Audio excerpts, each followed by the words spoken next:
Welcome to today's story.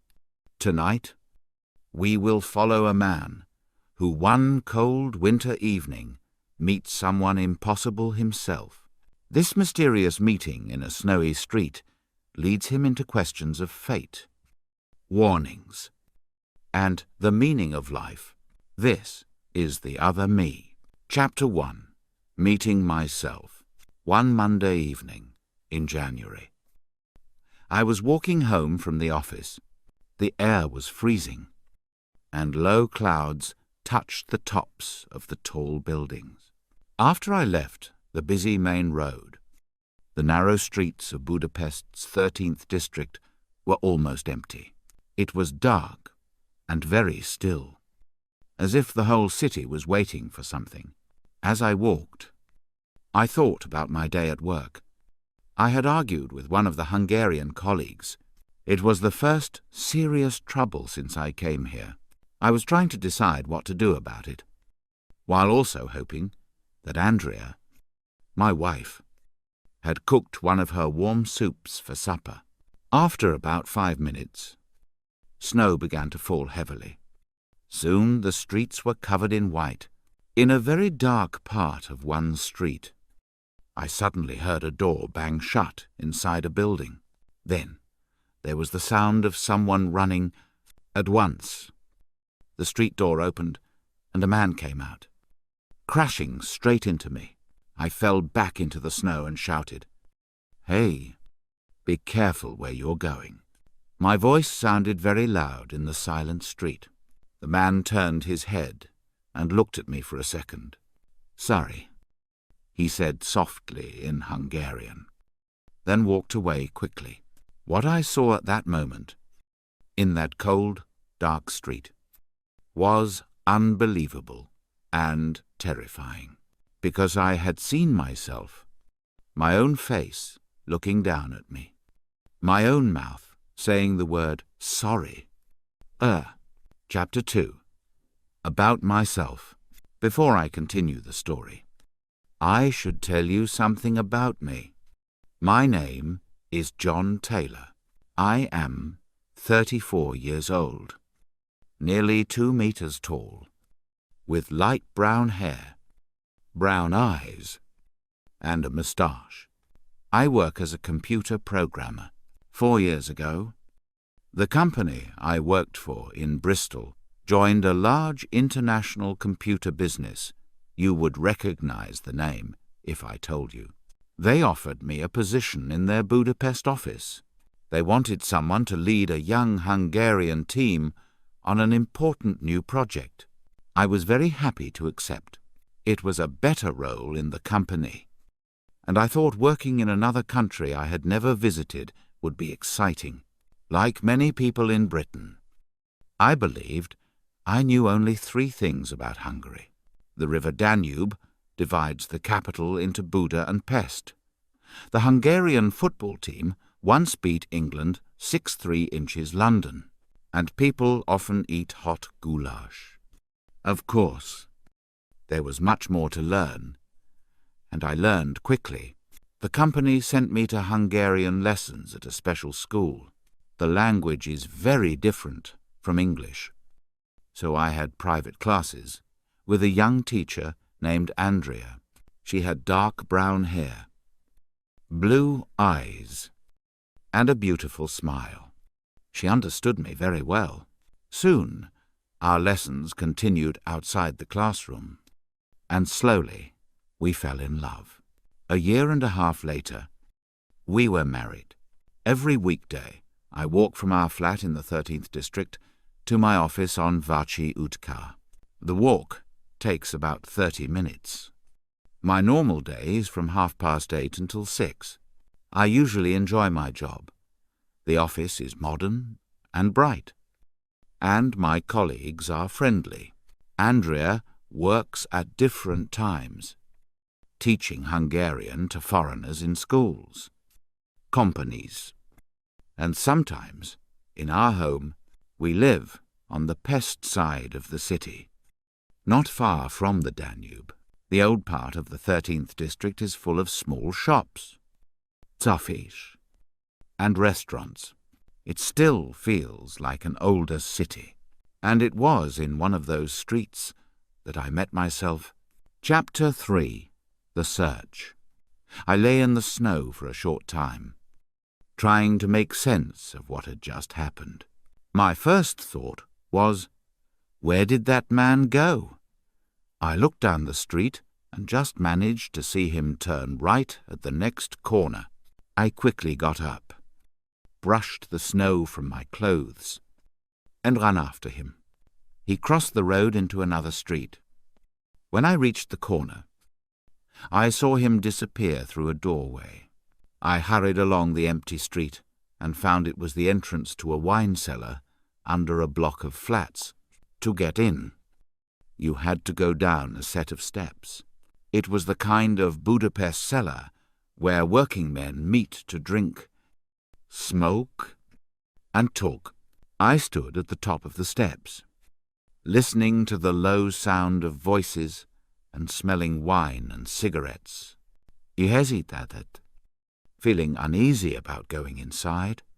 Then I looked behind me at the snow. My footprints were clear and dark, but they were the only ones. There were none from the man I had followed. Puzzled, I finally went down into the bar. Inside, it was warm after the icy streets. The cellar was dim, and it took a moment for my eyes to adjust. I looked around. A few men in work clothes stood in groups, drinking and talking. At the bar, instead of the man I expected, there was only a fair-haired young man speaking with the barman. The room wasn't large. I walked around carefully, checking every face, but the man I had chased was nowhere. I went to the counter. "Where did the man go?" I asked. "What man?" the barman replied. "The one who came in just before me." I explained. "Where is he?" The barman exchanged a look with the blond man, as if to say I was crazy. "I'm looking for a friend." I tried again. "I thought he came in here." "Are you sure no one entered just before me?" "See for yourself," the barman said, pointing around the room. "Is there another room here?" I asked. "Only the toilet," he replied, nodding to the corner. I checked, but it was cold, dirty, and empty. Not knowing what else to do, I ordered a glass of red wine. The barman poured it, and I paid. I moved to a narrow, high table and stood there. In the corner, a television showed the news. I watched and waited. No one came in, and no one left. I had another glass of wine, and after an hour, I left. I was no closer to understanding what had happened. At home, as I took off my coat and boots, Andrea said, "You smell of wine and smoke. What have you been doing?" "Oh, I just had a drink with Peter." I told her. We argued at work, and I wanted to clear things up before tomorrow's meeting. Please don't think badly of me. I usually told Andrea the truth, but on the way home, I had decided not to mention what really happened. It sounded too foolish.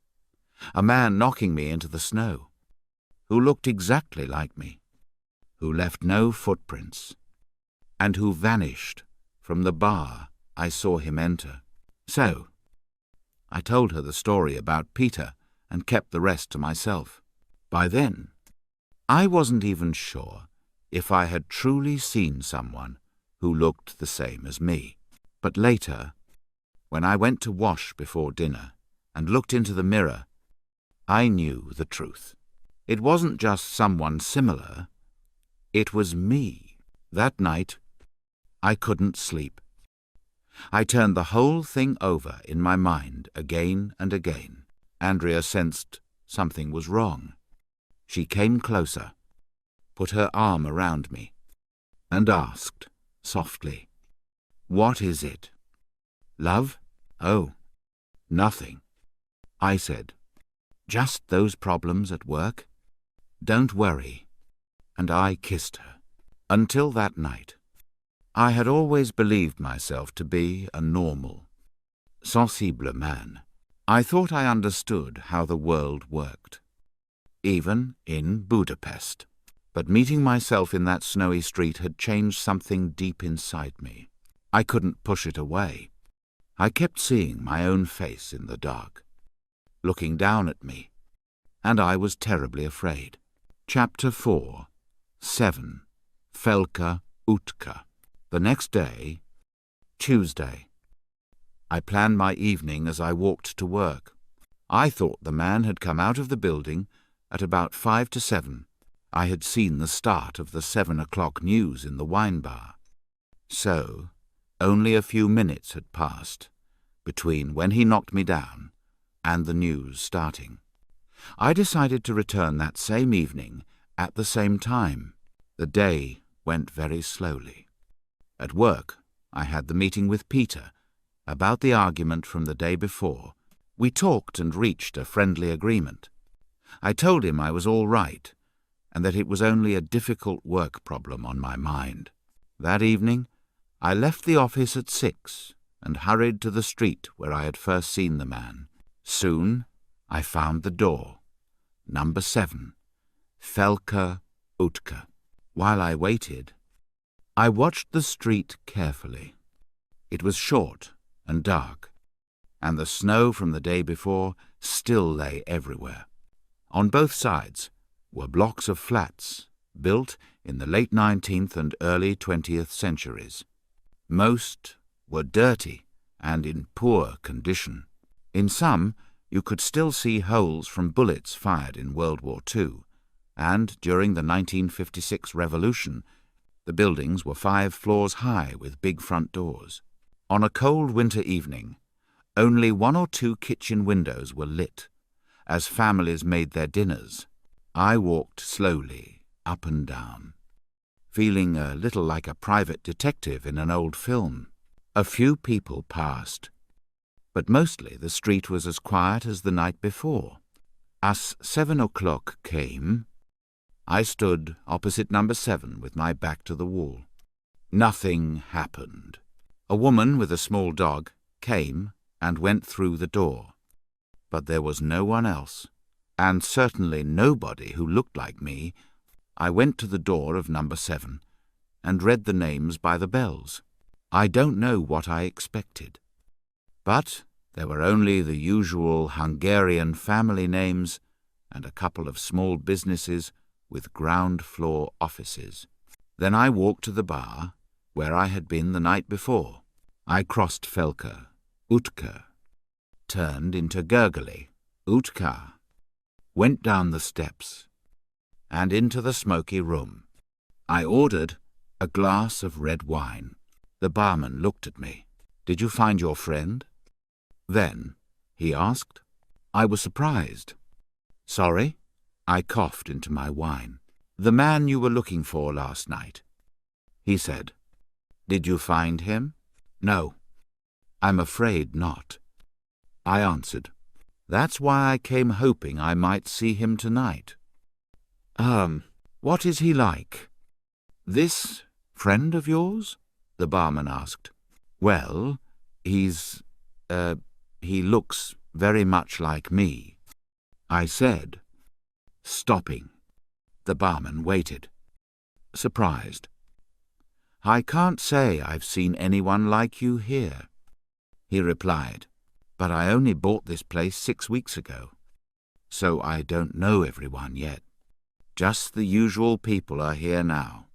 A man came up to the bar, and I moved away, watching the end of the news on the television and drinking my wine.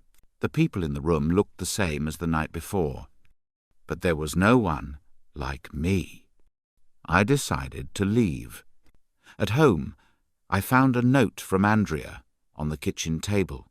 She was out teaching a new student, so I didn't have to invent any more stories about where I'd been. That night, I had a strange dream. In it, I heard a door bang shut. I ran out of a building and collided with someone. A man fell down. When I turned to say sorry, I saw that the man on the ground was me. I woke up feeling cold and afraid. Though the bedroom was warm, the odd thing was that the dream seemed to move everything around. In the dream, I was the one who ran from the building, and the person on the ground was myself. Andrea woke and switched on the light. "What's the matter?" "Love?" she asked sleepily. I could not speak at first. She sat up and looked at me. "You look bad," she said, sounding worried. "Do you feel ill?" "No." I began. "No. It was just a dream." Poor darling," she said, holding my head and kissing my cheek. "Come on, let's try to sleep." She turned off the light and went back to sleep. But I lay awake, staring at the four walls and watching the dream again and again in my mind. I felt afraid, though I could not explain exactly what it was that frightened me. Chapter 5. I tell Andrea. So my new life began. Every day that week I went to work, and every evening I stood outside, number 7, Felka Utka, then sat for hours in the bar. Each night the same dream came back, and I woke in the dark, feeling afraid. If I slept again, the dream returned. If I stayed awake, I lay there in the dark, trying to understand what was happening. Every morning I was more tired and less kind to Andrea. I felt bad because of the dreams, because of the tiredness, and because Andrea did not know why I came home late each night. I did not tell her the truth. At work, things got worse. I could not focus on important tasks. Then the next day, Andrea and I argued. She could not understand why I had to be in the gurgly Utka bar every evening. And of course, I could not explain. I also began drinking more than the 2 glasses of wine I had on the first nights. I stayed longer because I feared going home to sleep, afraid to meet the same dream again. On Thursday, I came home very late, after too much wine. Andrea was already in bed. On Friday, I was late again, but this time Andrea was waiting. She looked pale, her blue eyes red from crying. "John," she said as I cut some bread and cheese. "What is the matter?" I said nothing while I ate. "John," she tried again, "you must tell me what is wrong. You've changed completely. Please, talk to me." I looked at her, this wonderful woman I loved, and saw how much I was hurting her. I felt so bad that I began to cry. She held me gently, speaking softly, like I was a child, then took my face in her hands. "Tell me, darling," she said quietly. "I want to help you." So I told her everything.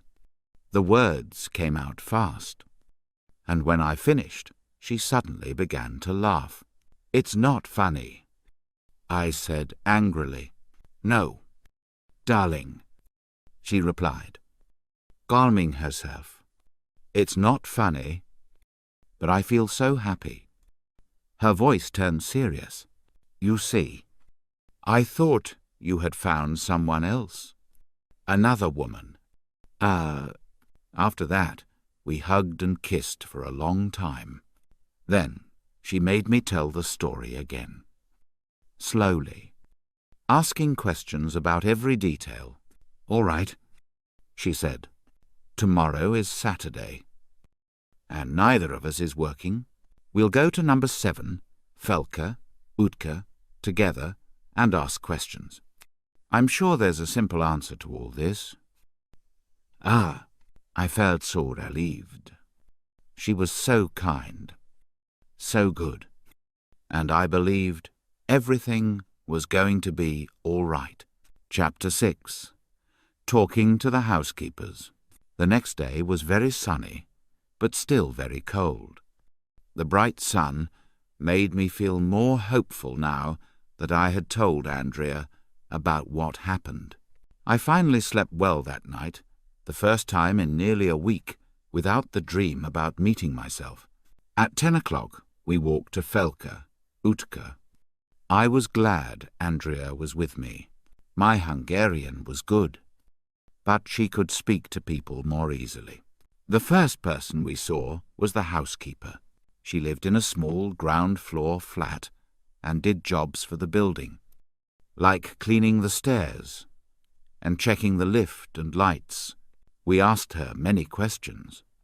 When Andrea asked if anyone who looked like me lived there, the woman looked at me for a long time and then said no. Andrea asked how long she had worked there. 21 years. The woman answered. Did she know all the families? Yes. Were there any new families? No. Had any man who looked like me lived there and then moved away recently? No. We thanked her and left. Outside, we looked at each other. I was starting to think I might be imagining everything. Perhaps it was a visitor. Andrea said, seeing how bad I felt. Or maybe, I said, he lives in the other building, near the bar, and I didn't see where he went. Maybe, Andrea said. Let's go and check. We walked to Gurgly Otkar and stood at the top of the steps to the cellar. So, she said, looking down, this is where you've been spending your evenings. My face went red. Sorry, I said. She laughed. I'm only joking. Love, look, the entrance to the flats is next door. In the darkened snow, you could easily have gone into the wrong door. Yes, you're right. I admitted. But I kept thinking about the fact there had been no footprints in the snow. We went into the building and met another housekeeper, a man in his 50s who had worked there 12 years. We asked the same questions and heard the same answers. He had never seen anyone who looked like me. Their answers made me feel worse. I thought Andrea might now believe I was imagining things. She squeezed my hand. Come on, she said, smiling. Let's have a drink in your famous bar. I was so surprised, I said nothing and followed her down the steps. The barman greeted us with a friendly smile and a joke about good friends bringing more friends.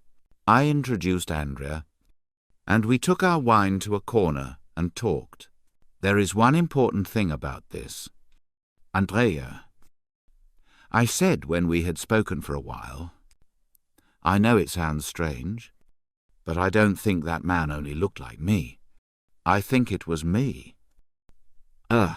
She had laughed when I said that the first time, but a deep feeling inside me told me I was right. But John, she asked seriously, how could that be? I don't know. Love, I answered. I just feel it. Maybe we shouldn't look for someone living in these buildings now. Maybe we should be looking for someone who, well, someone who is dead, and who I might be now. Andrea looked at me hard.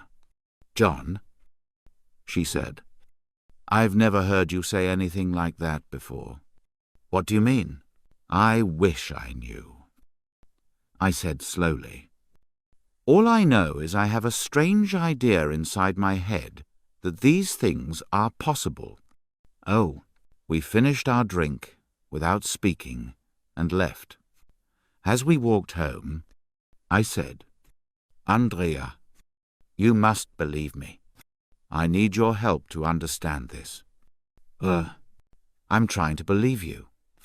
"Love," she said, turning to me. "It's just very hard to understand." It's hard for me too," I replied. Chapter 2. Doppelgänger. After that Saturday, my life went back to normal, in some ways. On Monday, I returned to work and felt like my old self. The bad dreams stopped, and I no longer went to Felka, Utka and the bar every night, although I still visited once or twice a week. But other things changed a lot. On Wednesday, Andrea came home from the doctor with big news. She was pregnant. We were very happy. We had talked about having a family, but we did not expect it so soon. The next day, she lost her biggest teaching job, 15 hours a week, at an international bank. They decided not to pay for Hungarian lessons anymore. Life has its ups and downs. About a week later, I told Zsolt, the barman, that Andrea had lost her main job. He said he needed someone to help in the bar. At first he said it was not work for an intelligent lady like Andrea, but he offered good pay and said the place needed a woman's touch. Andrea and I talked it over, and she accepted the job. The pay was less than teaching, but the bar was near home, and she did not have to spend hours preparing lessons. She soon changed the place for the better. When I visited, a week after she started, the bar looked different. There were flowers on the counter and pictures on the walls. I asked Zsolt if we could make one side into a sitting area with tables and chairs. Andrea told me one evening, "Why do you want to do that?" I asked. "Because more people might come, and women might like it too." She said she was right. Soon women began to come to the bar, as well as men, and Zsolt was pleased, even with these new things in our lives. I could not forget that strange meeting with my own face. I began to read a lot about life after death. It was all new to me, and I found it very interesting. One thing I learned had a name, doppelgänger. The word is German, but used in English. It means something like double walker, or a ghostly double of a living person. A doppelgänger can appear to give warnings or advice. Usually only the person who owns the double can see it, which explained the lack of footprints and why Zsolt had seen nothing in the bar. Sometimes, though, someone close can see it too, if the message is important.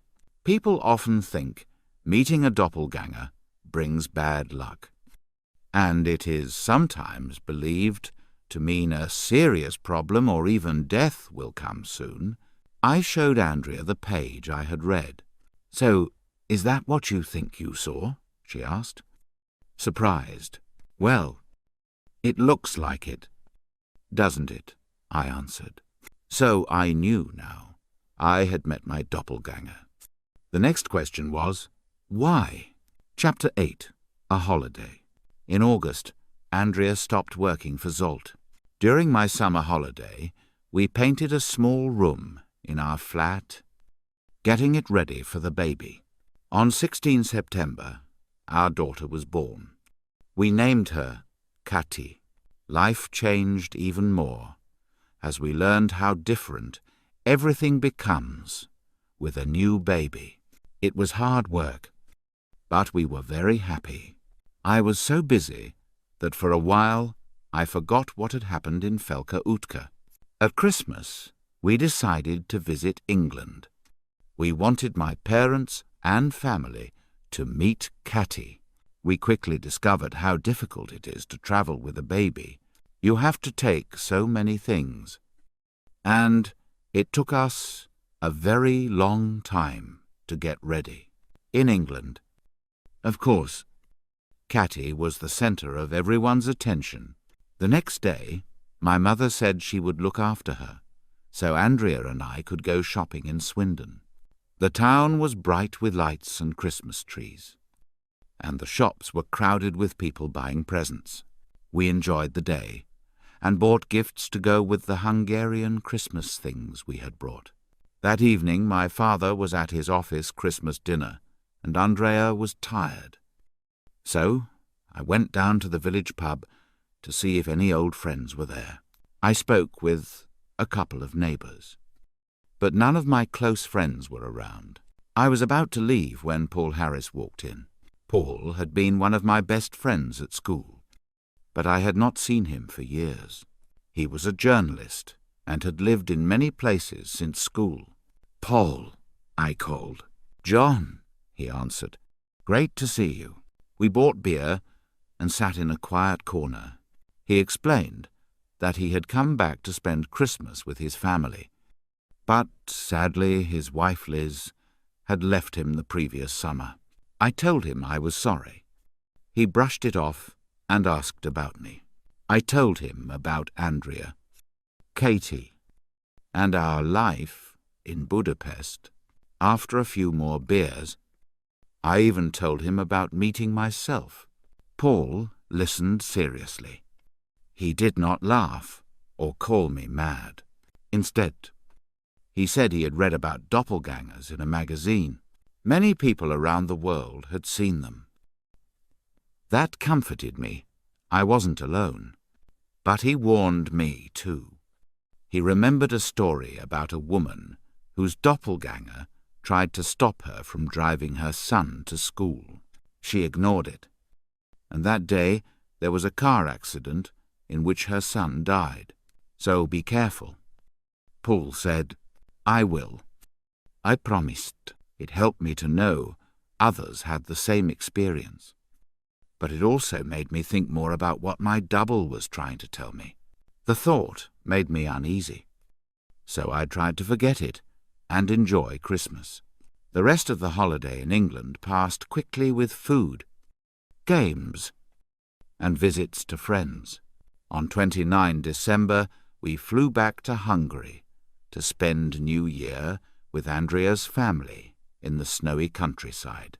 Perhaps because we could not go out much, I found myself thinking about my doppelganger again and again, wondering what it meant. Andrea noticed and grew upset. "I thought you had forgotten that stupid story," she said angrily. "I've tried, Andrea," I answered, "but it keeps coming back to me." Well, it had better go quickly," she said.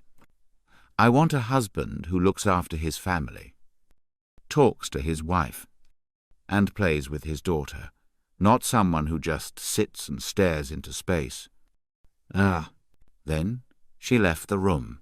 I knew she was tired and wanted me to focus more on our family. I tried to be better. 2 days later, we went home. And on Monday, 5 January, I returned to work. Chapter 9. The date comes closer.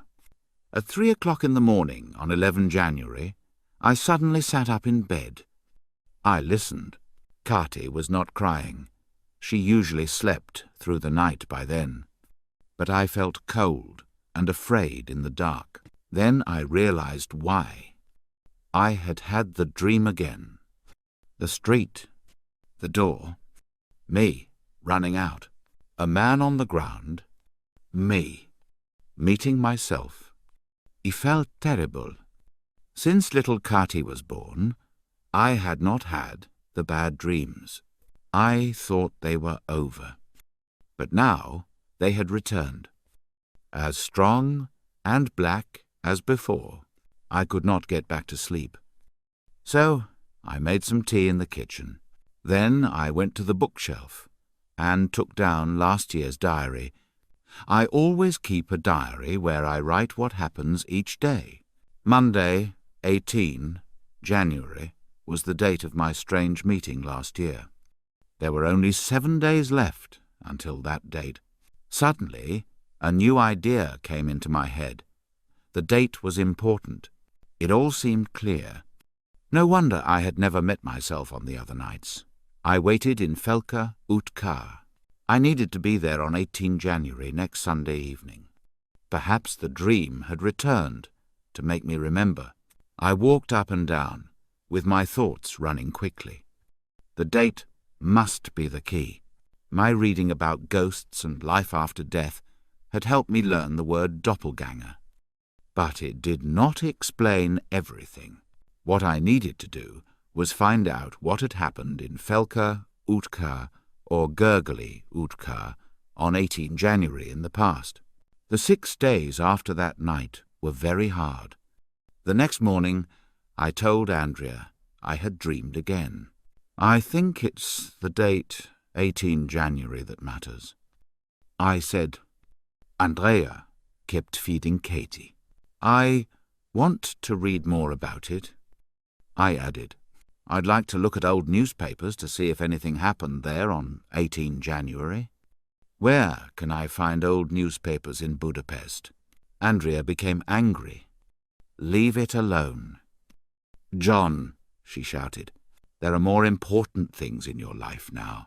But Andrea, he began, you've got a baby to look after. She went on, and me? You cannot spend your free time looking for something you will never find. Katie started to cry. It seemed she knew her parents were unhappy. This time, I decided to tell Andrea everything I was thinking and doing. Hiding the truth had not helped last year.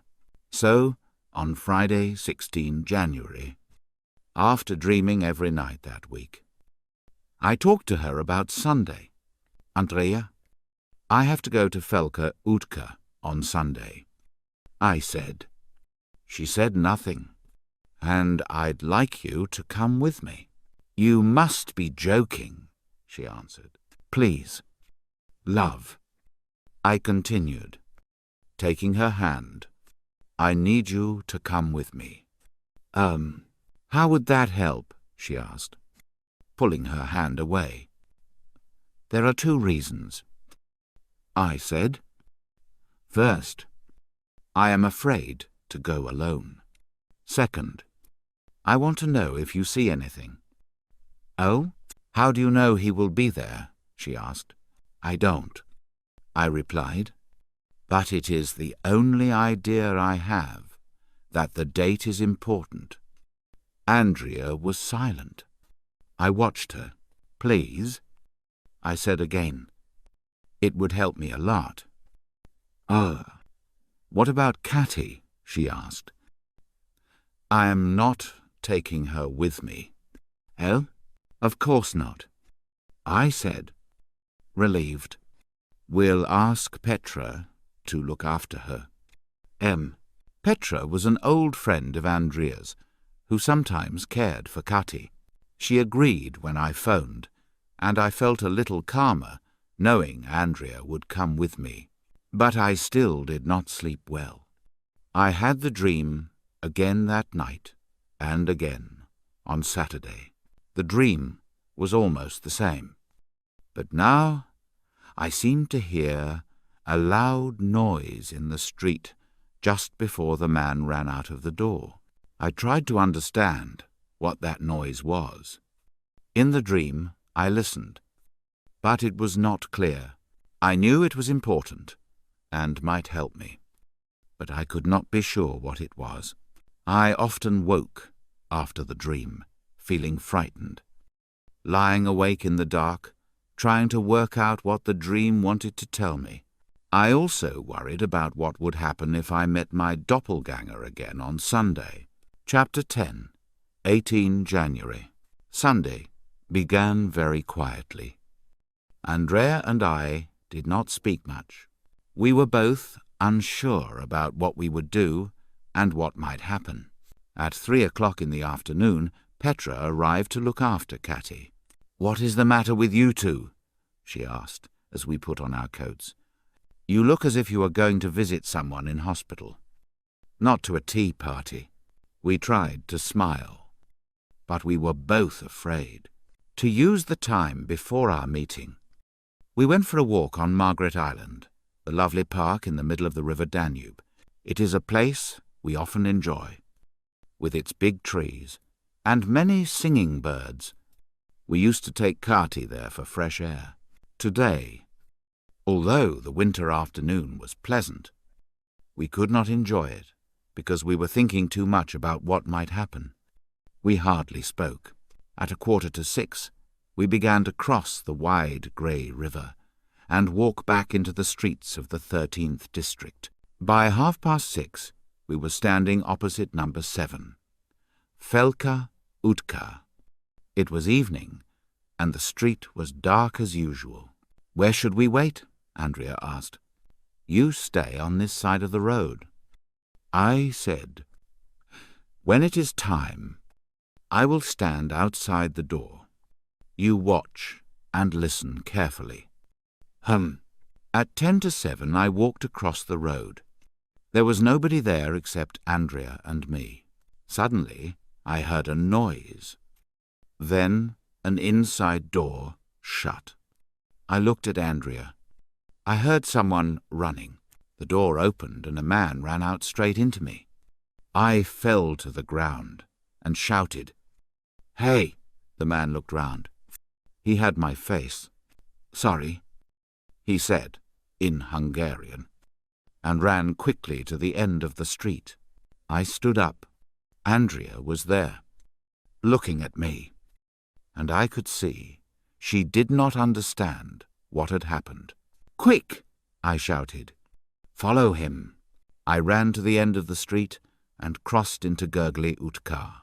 The man was just going down the steps into the wine cellar. Andrea reached me à moment later. "There," I cried. "Did you see? He went into the wine bar. Come on." I pulled Andrea along to Zolt's bar and went down the steps. I tried the door. It was locked. Of course it was Sunday. It was Zolt's day off. I sat on the steps and looked at the closed door. Andrea sat beside me and put her arm around my shoulder. When I looked at her, I saw a strange look in her eyes. We walked home and spoke little. When Petra left that evening, we did not talk much. For me, everything had been exactly the same as last year.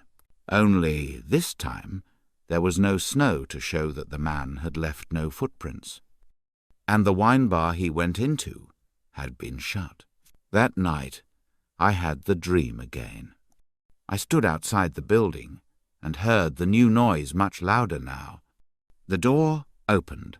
The man ran out and knocked me down. He turned to say sorry. And when I looked up, it was me I saw.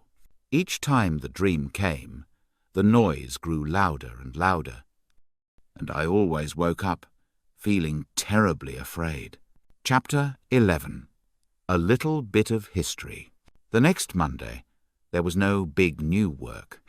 So I asked my boss for some time off. I told him Andrea was not feeling well and needed help with the baby in the afternoons.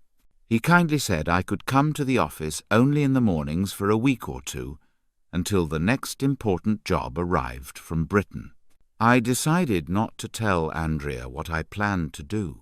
She had been kind to come with me to Felka Utka the Sunday before, and I did not want to make her angry or worried again. At 2:00 on Monday, 19 January, I was sitting in the reading room of the Budapest City Library with many large books in front of me. They were not really books, but bound newspapers. I wanted to find out everything that had happened in the 13th district on 18 January for many years. I chose one of Hungary's best-known newspapers because it usually had a lot of news about Budapest. I had asked the librarian for every January issue, going back 10 years. I read the Budapest pages for each year very carefully.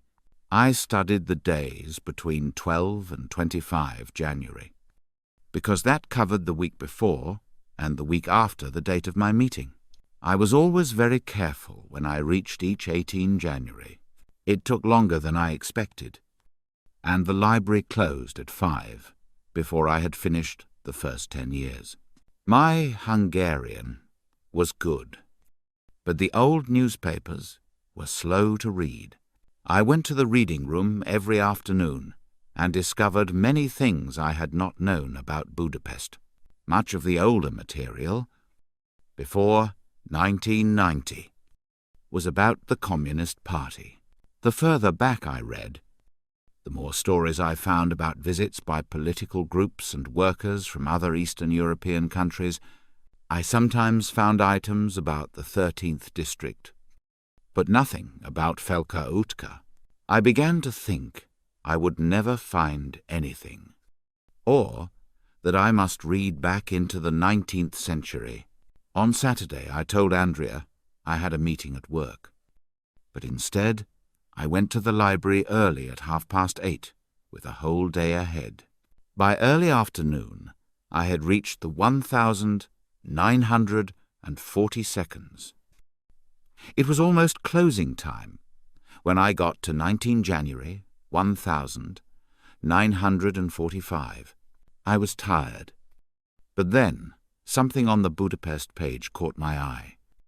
It jumped out at me. The headline read in Hungarian, "Young mother and child killed as fighting ends in Pest." The story said that the day before, 18 January, was the end of the fighting between German soldiers inside Pest and the Russians around them. It said that a Russian bomb had hit a building in Gergely. It did not explode, but it destroyed the cellar and killed a young mother and her daughter. The dead woman was later named as Mrs. Sabo. I made a copy of the article and went home. I decided to tell Andrea what I had found. "And where have you been?" Andrea asked when I walked into the flat. "What do you mean?" I said. "I rang your office to say I was taking Catty out this afternoon," she said. "The receptionist said you were not there and that there was no meeting." Andrea was very angry. I looked at the floor. "Well, John," she continued, "where were you this time? Felka Utka? Gergely Utka? Some other stupid street?" "Andrea," I begun, and took out the newspaper copy. "I've been reading the newspapers." She read it quickly. "And what do you think this shows?" she asked, looking angry. "Well, the date and the street." I said, "They are the same, 18 January and Gergely Utka." So what will you do now?" she asked. "We must try to find someone from Mrs. Sabo's family." I answered, "Perhaps they still live in the building." Don't say we," she said. "I told you last Sunday was my last time. And anyway, which building, Gergely Utka or Felka Utka? I don't know," I replied. "But think about it. My doppelgänger comes out of a building in Felka Utka and runs to Gergely Utka on 18 January. Perhaps people were hiding from the fighting in his house. He heard about it and ran home to see what had happened. So maybe he lived in Gergely Utka." You are very good at telling stories, John," Andrea said, and walked into the bedroom. "But Andrea," I followed her, "I must find out. If I do not, I will never be free of this dream. There must be a reason for the meeting." Look, John," she said, "do what you want, but don't expect any help from me. Do you understand?" With that, she took Catty, who was already dressed, put on her coat, and left the flat. Chapter 12. Searching for the Truth. I stood at the closed door and listened as Andrea took the lift down to the ground floor. I thought hard about what to do. Andrea was tired of hearing about the doppelgänger. And, honestly, so was I. She wanted me to spend more time with her and Kati, and I wanted that too. But I still needed to know why this was happening to me. After a few minutes, I put my coat on again and walked to Gurgley, Utka, to speak to the housekeeper. This time, I had to do the talking myself. I asked many questions. Was there ever a Szabo family in the building? No. Had there been one during her time as housekeeper? No. Were there any old residents? Only Mrs. Kovacs on the second floor. Probably in her 70s. I visited her. But she had only moved there in 1979 after her husband died. She could not help me. Then I went to 7 Felka Utka and spoke to the housekeeper there. I asked the same questions and felt hopeful when she told me there was a Szabo family on the 3rd floor. Excited. I went up and knocked on the door. A large man in a dirty vest opened it. "Mr. Szabo?" I asked. Uncertain. "Who wants to know?" he replied angrily. Thinking quickly, I said, "I'm trying to find part of my wife's family, the Szabos. Can you help me?" "What do you want to know?" he asked in a rough voice. "Did your family live here during the war?" I asked. "That's none of your business," he snapped, starting to close the door. "Please, Mr. Szabo," I said quickly. "I've come a long way. It's very important for me to find out—" How do I know you're not the police or a detective?" he asked suspiciously. "Look at me." I said, "I'm English. I work with computers. I just need to know if your family lived here during the war." His face softened slightly. "No. My parents moved here after Etusine on 1936. They're dead now. I was born here in 1958. Okay? I see," I said. "Thank you for your time." I left, thinking what a horrible man he was, and not the right Szabo. Back downstairs. I told the housekeeper, "Not the right Szabos. I'm afraid." "Hey, I'm sorry," she said. "We don't have any others.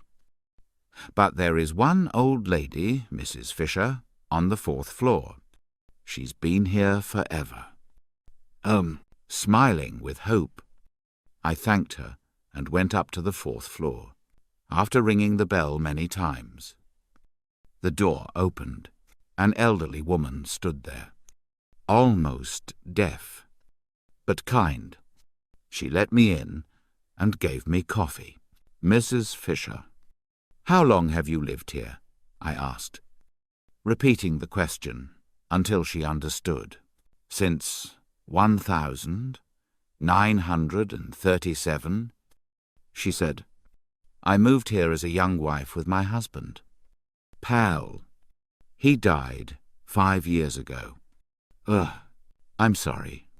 "Did you live here during the war?" "Yes.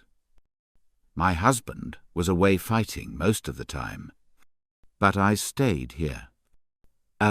Were you here in January 1945, when the Russians pushed out the Germans?" "Oh, yes," she replied. "We didn't know who was worse, the Germans or the Russians." "Oh, do you remember other families in the building then? Perhaps a Szabo family?" Her face grew strange. For a moment I thought she would say nothing. Then she whispered, Poor Janos." I leaned closer. "Please, Mrs. Fisher, tell me, She sighed. It was terrible. We all felt so sorry for him. Such bad luck. Right when the fighting ended. He had cared for his family all through the war. His health wasn't good. So he didn't fight. In 1943, his wife had a baby girl. They were so happy. His wife sometimes worked in a shop, in a cellar, on Gurgly, Utkar, just around the corner. My heart raced. On the day the fighting ended, Janos was in the courtyard with neighbours. We heard a few guns outside. Sometimes bombs. Then a man ran in, shouting for Janos, telling him to go to the Gurgly Utka cellar quickly. Something had happened. Janos ran adonte. When he came back, he was a different man. What happened? I asked quietly. A Russian bomb hit the building above the cellar. It didn't explode, but it was heavy enough to crush the cellar. His wife and little girl were killed. So unfair. After surviving the war, I sat in silence. At last, I knew the truth from someone who had been there. And what became of Janos after that? I asked softly. Mrs. Fisher shook her head sadly. The poor man was never the same. He had no wish to live. In 1956, he died in the fighting. We all believed he wanted it that way. He had nothing left. I thanked her, feeling both relieved and sorrowful. I had finally uncovered the truth. Chapter 13. Problems at Home. I do not know how I walked back to our flat. I felt terrible and full of worry. Andrea came home with Kati at 8 o'clock and put her to bed. I wanted to tell Andrea what I had learned, but I did not know how to begin. She had been so angry that afternoon, and I was both curious and afraid about what Mrs. Fisher had said. Andrea, I began. I found out what happened. She did not answer at first. She was reading a newspaper. I tried again. Andrea, shall I tell you what I found? She looked at me with cold eyes. Look, John, she said, I have really had enough of your story, but I suppose I must hear the next part. Go on. Oh, she looked tired and worried. I told her quickly and quietly what Mrs. Fisher had said. As I spoke, she listened. Then when I finished, she asked, So what? Don't you understand? I said. It is him I see every 18 January. Who? Andrea asked. Janos Sabo. I replied. Oh. John, she said. How can you see a dead man? I really think you are ill. What do you mean? I asked.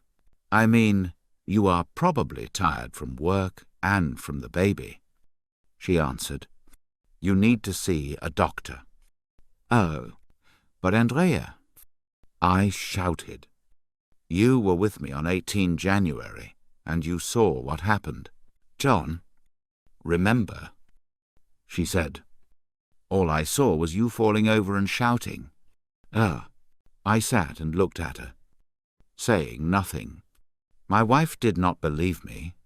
She thought I was sick, yet I knew it was true. Janos Sabo, my doppelgänger, had been there for a reason. He had come to tell me something, to help me. In the weeks that followed, I often tried to talk to Andrea, but she would not listen. Sadly, the doppelgänger seemed to build a wall between us. We began to speak less. Many evenings we sat without talking. Sometimes Andrea went to bed early because she was tired from caring for Kati. And I stayed up watching old films on television until the small hours. I thought about it again and again. Some facts were clear. A man named János Szabó had lived at number 7 Felka Utka. On 18 January 1945, his wife and daughter had been killed in the cellar that was now Zolt's Bar in Gergely UTC. Other things were hard to understand. I had stood outside the Felka Utka building twice on that anniversary, and both times I had met the man, and he looked exactly like me. What could it all mean? Chapter 14. Another year goes by. The year went by very quickly. Andrea and I still lived in the same flat. We ate together and slept in the same bed. We both looked after our beautiful little girl. But we were not very close anymore. It felt as if János Szabó stood between us. I began to spend longer hours at work, and often worked on Saturdays too. I usually had a glass of wine at Zolt's Bar 2 or 3 nights a week. Andrea went to yoga classes twice a week. Then things slowly began to change. We had a very happy time when we took Kati to England again in August. England was far from Budapest, and there were so many places to see and people to visit that I could forget about meeting myself. Everyone loved Kati.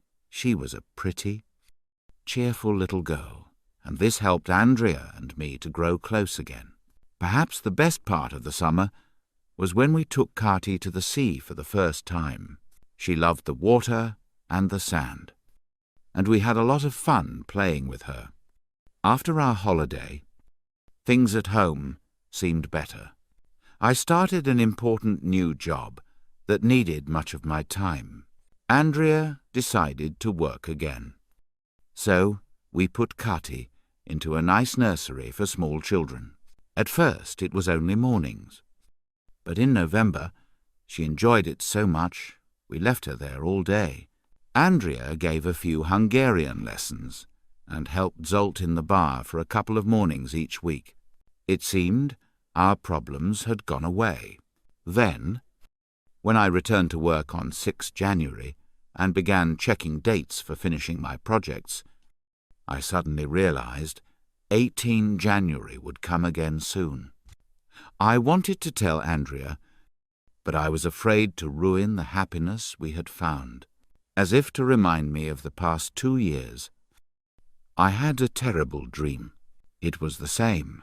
The door in Felka, Utka, a loud noise nearby, the man running out, me falling to the ground while he ran down the street. I followed him and watched him search in the destroyed cellar in Gergely Utka. I woke up shouting, "Help me!" I was crying and sweating and felt awful. Andrea woke too. "What is it?" "John?" she asked, clearly frightened. I pulled her close. I had a horrible feeling that the dream and the meetings with myself had something to do with her. Chapter 15. I discover some more facts. The next day, I walked home from work, thinking about whether I should meet my doppelgänger, János Szabó, again on 18 January. As I passed a shop, I saw men putting up a new sign. The owner's name was in red, and below it the word Szabó in green. In the window were suits and jackets. Szabó tailor, Szabó, I said out loud. Then I said, János Szabó. My mind jumped. János John. Szabó Taylor. János Szabó was John Taylor. My doppelganger and I shared a name. John Taylor was the English form of János Szabó. My hair stood up. This was something new and important. We even had the same name. I needed a drink. So I went into Zolt's bar and thought about what I had found. Should I tell Andrea? Would it help her to believe me? I remembered the man in my dream, searching the destroyed cellar. I decided to see Mrs. Fisher again. I walked quickly to Felka Utka and went up to her flat. "Do you remember I asked you about Janos Szabo?" I said when she opened the door. "Oh, the poor young man," she said sadly. "And you look so like him, too." Really?" I asked. Surprised, she asked me to stand under the light. "Yes," she said, looking closely. "You look very much the same. The eyes, the nose, the mouth. I didn't look properly last time." "Oh, the poor young man." I felt hot and shocked. "Mrs. Fisher, I want to ask something else," I said slowly, afraid of her answer. "Do you remember the names of the wife and child who were killed in the cellar?" She thought, then said quietly, "The wife was called Andrea." My face went white. "And the little girl? Let me see." I waited. Then she smiled. "Yes, Andrea and Katy. The poor young things." I thanked her and left quickly. Outside, I leaned against the wall and tried to breathe. Too many new things were in my head. The same name, the same face, and now the same names for the wife and child. I felt sick. How many other things could be the same? The next week, at lunch, I went to the Public Records Office. They keep information about people in Hungary. With their new computers, it was easy to ask about Janos Szabo of Felka Utka, who died in 1956. The assistant gave me the details. Janos had been born on 23 October. That was my birthday, too. By now, I was sure these facts were not a chance. My doppelgänger was trying to tell me something important, but I did not know what. I wanted to speak to Andrea, but she would not listen. And even if she did, I was not sure she would understand. So I decided to wait and see if I would meet my doppelgänger again on 18 January. Chapter 16. It all happens again. From then on, I had the dream every night, in many different forms. The door opened. The man ran. The loud noise came, and the man was looking for something. Sometimes I was the one who ran out of the door, and sometimes I was the one who was knocked onto the ground. Sometimes I was the one looking for something, and sometimes I watched the man search. Behind everything I heard a voice crying, "Help me!" and Andrea. Katy. Again and again I woke up, hot and cold, crying and shouting, and always terribly afraid. I did not tell Andrea, but I knew she woke when I did. She never said anything, but I felt that she was also frightened. Saturday, 18 January, was a grey, cold winter day. It did not snow, but it looked as if it might. I got up early and went to work. My boss had asked me to come in to discuss a new work plan before we talked about it with the others on Monday. It took much longer than I expected, and I did not get home until 6:30. "Hello," I called as I opened our flat door. "Hello? Where are you?" There was no answer. In the living room, I found a note on the table. "Dear John, Zolt phoned. His mother is ill, and I offered to look after the bar while he takes her to the doctors. I couldn't get Petra to look after Katy, so I've taken her with me. Won't be long, I hope. See you later. Love. Andrea and Katy. 23. My blood ran cold. I looked at my watch. It was 7:15. I ran into the hall, forgetting my coat, and ran downstairs into the street. I started to run toward the bar. It was nearly 7:05. I turned right into Felka, Utka, not left into Gurgly, Utka, and ran up to number 7. The big front door was open. I went inside. Breathing quickly from running, I could hear a radio or television noise from one of the flats. Suddenly, there was a very loud noise, like a bomb from outside. All the windows shook. Some windows opened, and people called to each other in the dark. "What was that?" one asked. "I don't know." Another replied. "It sounded like a bomb," said a third. Just then, I heard shouting in the street. "Help! Help! There's been an explosion in Gurgly, Utka." Help everybody. I ran out of the building, and the door slammed behind me. In the street, I ran straight into someone. "Look out," said the man as he fell to the ground. I looked down, not sure what I would see. There on the ground lay the man who looked like me. "Sorry," I said in Hungarian. Then I ran along Felka Utka and crossed the road. My mind was racing. I thought about what I would find next. Chapter 17. We must get them out. When I turned into Gurgly UTC, I stopped running. It was hard to see. The street was full of thick grey smoke, and the smell of gas was terrible. Maybe a gas pipe in one of the old buildings had broken and started the explosion. I put my handkerchief over my mouth and nose and walked along. Car alarms were ringing because of the blast. I walked on broken glass from the smashed windows. People were already trying to clear the larger pieces of glass and cover their windows with paper and plastic to keep the flats warm. I knew I had to get to Zolt's bar. A small crowd stood around the place. I looked down, and there was nothing left. No steps, no windows, no walls, only piles of broken stones. I looked and looked, my mind empty.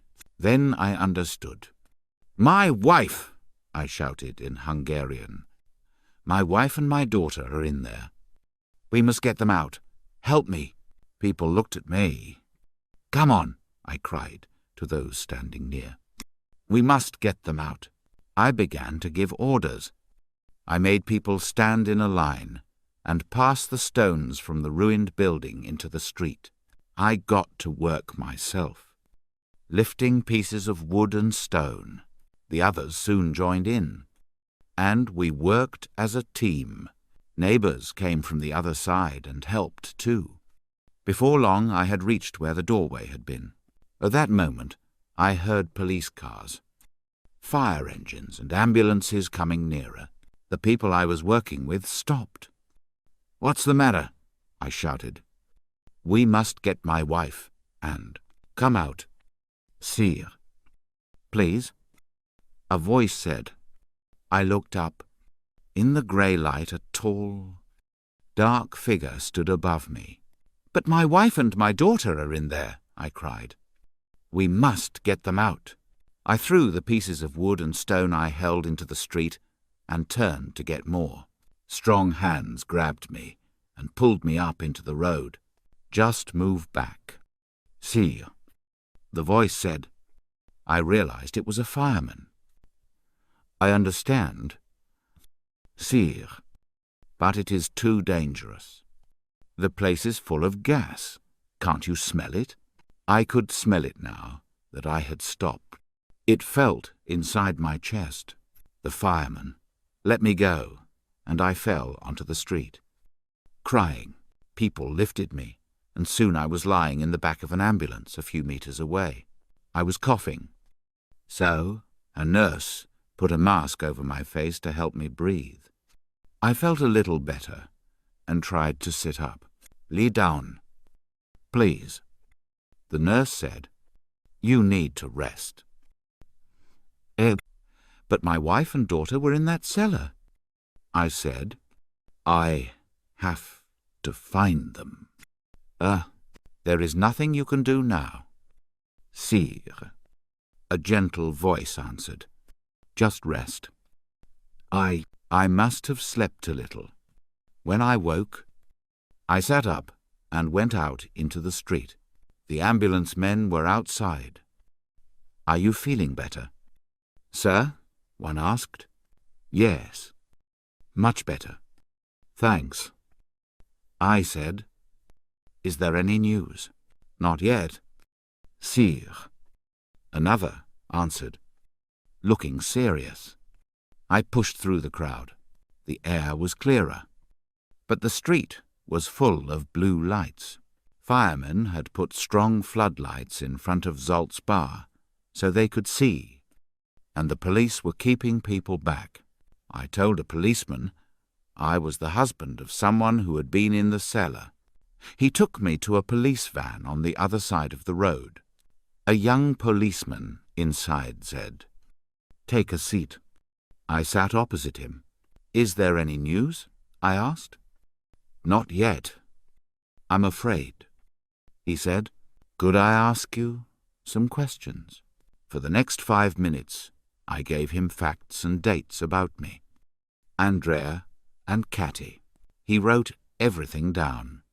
He asked about the bar and who might have been inside. "What shall I do now?" I asked, feeling lost. "You live nearby." He said, "Go home and wait.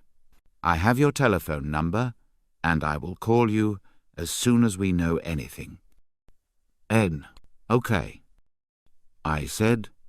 I left the van and pushed back through the crowd. The lights and noise faded behind me. I felt terrible. Deep inside, I did not believe anybody in that cellar could have lived. The bar was destroyed. It seemed impossible that Andrea and Catty could be alive. I thought about how stupid I had been. Why had I not told Andrea what I had seen in my dreams, and what Mrs. Fisher had told me? I had been too interested in the doppelgänger story to think about anything else. Now, the bar was ruined. My wife and child were gone. My life was destroyed. I would never be happy again. Chapter 18. Unexpected Help. I walked slowly along, Gergely, Atka, feeling as if I wanted to die. I didn't watch where I was going. My eyes were on the ground, lost in thought. Suddenly, as I reached the corner, I walked into someone. "Sorry," I said. Looking up, I was staring at a man who looked like me. It was my doppelganger again. We looked straight into each other's eyes. Then he raised his arm and pointed. I followed his finger and saw 2 small figures at the far end of the dark street. One was a woman and the other was a child. I could hardly believe it. "Andrea!" I shouted. "Catty!" As I began to run towards them, I turned back. The man was gone. The 3 of us ran together and held each other tightly. "Thank goodness," I said at last. I thought you were—" "Shush," Andrea whispered, putting her hand over my mouth. "And we would be, except for your friend." What friend?" I asked. "Zolt?" "No, John," she said, laughing. "Your doppelganger." My? I stood with my mouth open. "What do you mean?" Andrea then explained what had happened. I walked to the bar with Catty, ready to help, while Zolt went to the doctor. Zolt was already in the street when I arrived. He told me nobody was inside, and we stood talking for a while. Then he left in his car to take his mother to the doctor. When I turned back to go down to the bar. I saw you, standing in front of the entrance. I called your name and asked what you wanted, but you said nothing. I tried to go past you, but you didn't move. I asked you again, but still you stood there. Then Kati started crying. I asked her what was wrong. See what you've done? John, you've made her cry. I said, but Kati shook her head. Not Daddy. She said, not Daddy. I looked again in the poor light and saw the coat was different. Old-fashioned. Then I remembered what that book had said about doppelgängers. They can sometimes be seen by someone close if there is an important message. Aim. The man pointed down the street. At first I saw nothing. I asked him what he meant, and again he pointed. At last, I understood. He wanted me to leave. So I did. Kati and I walked home. She soon fell asleep on the sofa. While she slept, I made tea. Then I heard a loud noise, like a bomb, from outside. It sounded far away. It took time to wake Kati and dress her again. But then we came to see what had happened. Of course, I feared you had been in the bar. John. We looked at each other as we reached the front door of our building. This is a strange story. I said, it is. Andrea agreed. You must write it down. I will. I said, and we went inside and shut out the night. Thank you for listening to The Other Me. If you enjoyed this story, please give the video a like. Share it with friends. And don't forget to subscribe for more emotional and unforgettable stories in simple English. See you in the next one.